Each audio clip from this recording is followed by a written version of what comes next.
Hi friends, welcome to yoga Indian channel. இன்றைக்கி நம்ம வீடியோவில் பார்க்க போகிறது எளிமையான முறையில் பாஸ்தா எப்படி செய்யலான்னு வாங்க பார்க்கலாம். இதுக்கு நான் தண்ணியை நல்லா ஹீட் பண்ணிவிட்டு கொதிச்ச பிறகு அதில் கொஞ்சம் உப்பு சேர்த்துக்கணுங்க. கொஞ்சம் ஆயில் சேர்த்துட்டு பாஸ்தாவையும் சேர்த்து ஒரு 5 நிமிஷம் வேக விடுங்க. வெந்துடும் வேகமாகவே. பாருங்கள், இன்னும் கொஞ்சம் வேகணும். அதை பிடிச்சோன்னே கட் பண்ணுற அளவுக்கு வெந்துருச்சுன்னா போதும். அதுக்கு மேலே வேக விட்டோம்னா குழஞ்சிரும். இப்போ நல்லா வெந்துருச்சு. இப்போ இதை நம்ம தண்ணி ஃபுல்லாக வடிகட்டி எடுத்துக்குவோம். வடிகட்டி எடுத்து வச்சுக்குவோம். இப்போ வாங்க பாஸ்தா செய்கிறதுக்கு மசாலா ரெடி பண்ணிக்குவோம். இப்போ 1 டேபிள் ஸ்பூன் ஆயில் சேர்த்துக்குங்க. அது கூடவே நான் ஒரு பச்சை மிளகாவை சின்னதாக கட் பண்ணி வச்சுருக்கேன். அதையும் சேர்த்துக்குவோம். சேர்த்து அது நல்லா பொரிஞ்ச பிறகு 2 பெரிய வெங்காயம் சின்னதாக கட் பண்ணி வச்சுருக்கேன். அதையும் சேர்த்துக்குவோம்.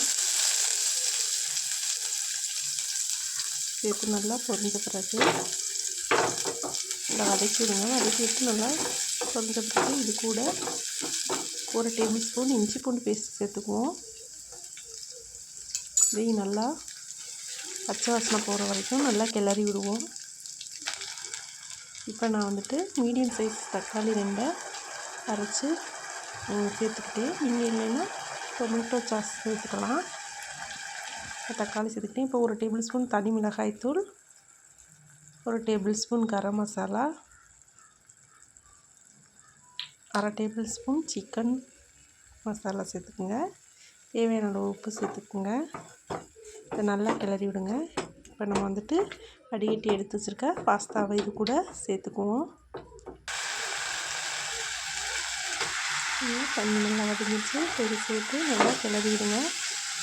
நல்லா மிக்ஸ் பண்ணி விட்டுட்டு மசாலா எல்லாம் நல்லா மிங்கிலாகிற வரைக்கும் நல்லா கிளறி விடுங்க.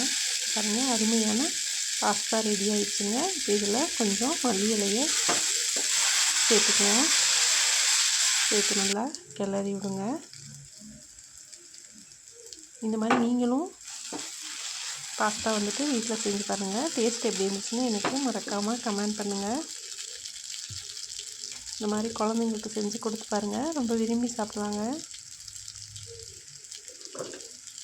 இப்போ அருமையான பாஸ்தா ரெடி ஆயிடுச்சு. பாருங்கள் எவ்வளோ சூப்பராக இருக்குன்னு.